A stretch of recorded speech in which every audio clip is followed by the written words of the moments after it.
역대하 7장 말씀입니다. 역대하 7장은 솔로몬이 성전 건축을 다 마치고 온 백성들과 함께 하나님 앞에 그 낙성식, 성전 봉헌식을 이렇게 하면서 예배를 드리며 기뻐하고 즐거워했다.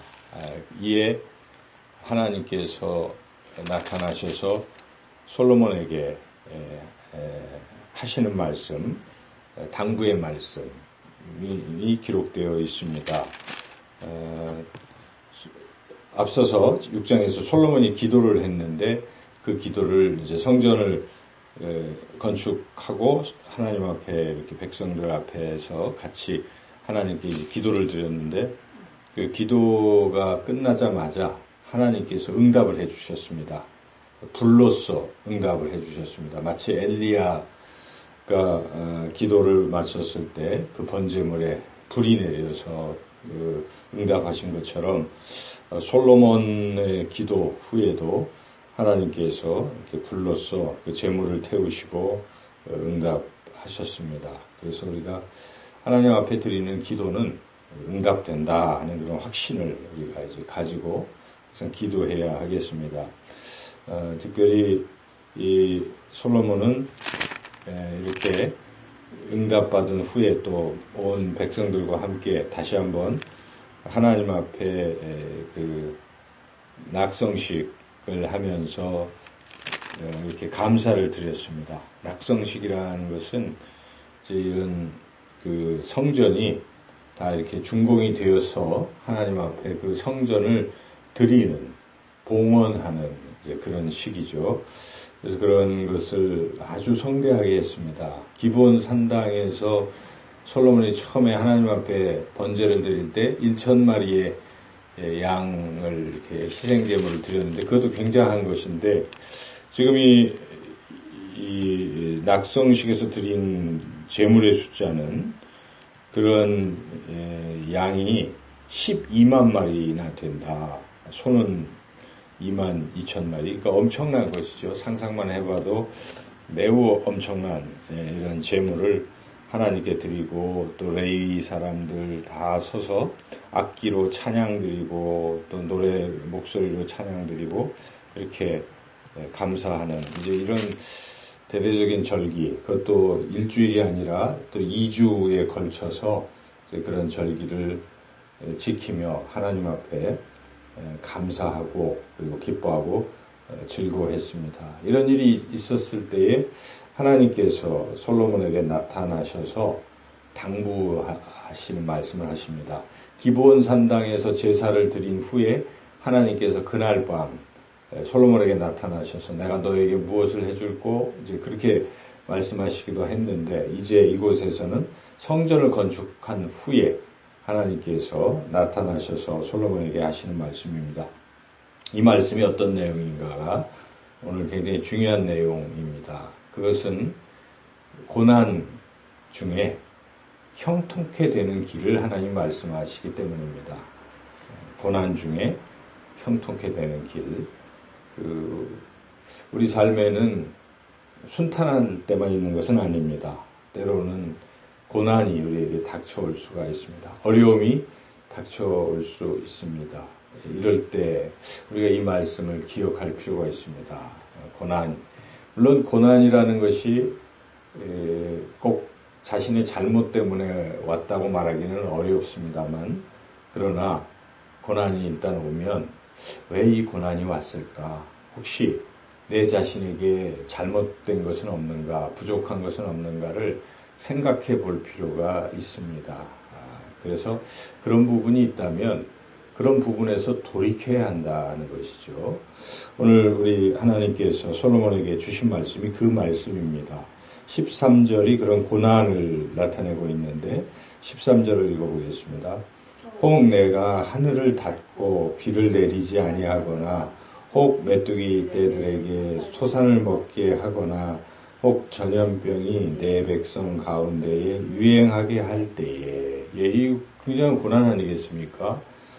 지금 비도 안 내리고 농사 질 수가 없죠. 그리고 또 그나마 조금 있던 농작물을 메뚜기들이 다 먹어버리고, 그리고 또 먹을 것도 떨어졌는데 몸에 또 전염병이 있어가지고 사람들이 전염병으로 죽게 되고, 뭐 이런 상황이라 그러면 당시 이스라엘 백성들에게는 가장 치명적인 것일 것입니다. 먹을 게 떨어지고 몸이 병들면 그 사람이 사는데 가장 어렵지 않겠습니까? 고난이 있을 수 있다는 것입니다. 이런 고난이. 이럴 때에 어떻게 이 고난을 이기고 형통하게 될 수 있는가를 하나님께서 솔로몬에게 말씀해 주십니다. 우리가 귀 기울여 들어야 할 말씀인데 아주 유명한 말씀입니다. 역대하 7장 14절, 고난 속에서 어떻게 해야 되는지를 분명하게 말씀하고 있습니다. 14절 말씀을 함께 읽겠습니다. 내 이름으로 일컫는 내 백성이 그들의 악한 길에서 떠나 스스로 낮추고 기도하여 내 얼굴을 찾으면 내가 하늘에서 듣고 그들의 죄를 사하고 그들의 땅을 고칠지라. 예, 백성들이 뭔가 잘못한 것이 있을 수 있다는 것이죠. 이런 고난 중에는 무엇을 잘못했는가를 생각해 보라 하는 것입니다. 그리고 이것이 잘못됐구나를 깨닫게 되면 그 길에서 떠나야 한다는 것입니다. 우리가 회개를 자칫 그냥 감정적인 것으로 잘못했습니다 하고 슬퍼하고 탄식하고 죄송합니다 하는 이런 참회의 그런 부분만을 생각하는데 그것을 회개를 하지 않습니다. 그것은 반쪽인 것이죠. 마음이 아프고 잘못해서 죄송하고 이 죄를 용서해 주세요 하는 그런 부분이 있어야 될 뿐만 아니라 그러한 잘못 자체에서 돌이켜야 된다는 것입니다. 다시는 이제 죄를 짓지 아니하고 죄 짓던 행동에서 벗어나야 되는 것이죠. 악한 길에서 떠나야 하는 것입니다. 이 부분은 그대로 둔 채 계속 참회의 기도만 드리고 있다면 그것은 진정한 회개가 아니죠. 그래서 여기에 하나님께서 말씀하시기를 악한 길에서 떠나야 된다는 것이죠. 그리고 물론 스스로 낮추고 이제 겸손해져야 합니다. 부족한 것, 내가 이렇게 죄인이구나 하는 것을 깨닫고 그리고 하나님 앞에 용서의 기도를 드려야 된다는 것이죠. 구하는 기도를 드릴 때 하나님께서 들으시고 죄를 사해 주시고 그리고 그들의 땅을 고칠지라. 땅을 고쳐주시는 것은 지금 농사도 안 되고 전염병 이런 상황을 해결해 주시겠다. 고난을 벗어나게 해 주시겠다 하는 약속입니다. 그래서 우리가 고난에서 벗어나기 위해서는 진정으로 회개해야 한다는 것을 오늘 분명히 깨닫습니다. 그래서 우리 삶에서 기도하면서 잘못한 부분들을 다시 이제 고치고 돌이키고 하는 이런 일들이 있어야 된다는 것입니다. 이래서 고난에서 벗어났습니다. 벗어났는데 이후의 삶이 이제는 더 이상 고난이 내게 다가오지 않고 형통하게 살아갈 수 있는 길은 무엇인가? 형통할 수 있는 길을 또 하나님이 말씀해 주셨습니다. 그것은 이제부터는 하나님 말씀에 잘 순종하라 하는 것입니다. 그것이 17절이죠. 읽어보겠습니다. 네가 만일 내 앞에서 행하기를 내 아버지 다윗이 행한 것과 같이 하여 내가 네게 명령한 모든 것을 행하여 내 율례와 법규를 지키면 하고 이제 18절에 왕위가 끊어지지 않겠다.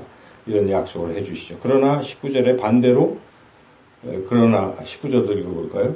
그러나 너희가 만일 돌아서서 내가 너희 앞에 준 내 율례와 명령을 버리고 가서 다른 신들을 섬겨 그들을 경배하면 하고 뒤에는 비록 이 성전에 내가 임해서 너희들의 기도를 들어주겠다고 약속했지만 너희들의 삶이 내 말을 불순종하고 다른 신을 섬기고 이런 불순종으로 걸어간다면 이 성전 자체도 그냥 다 버려버리겠다.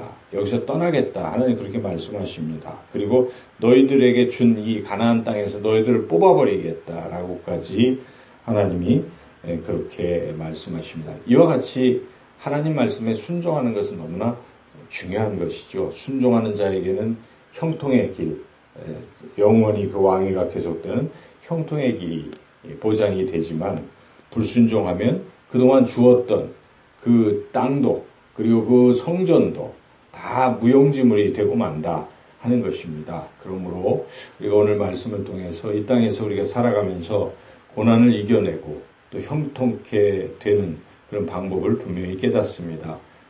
고난을 당하면 우리가 기도하면서 우리의 이제 부족한 부분들을 깨닫고 회개하고 온전히 돌이켜야 될 것이고, 그리고 이제는 날마다의 삶에서 하나님 말씀에 철저히 순종하고 산다면 하나님께서 우리의 길을 시온의 대로로 활짝 여시고 형통케 하실 줄로 믿습니다. 회개와 순종으로 늘 고난을 이기고 형통케 되는 삶을 살아가시기를 주님의 이름으로 축원합니다.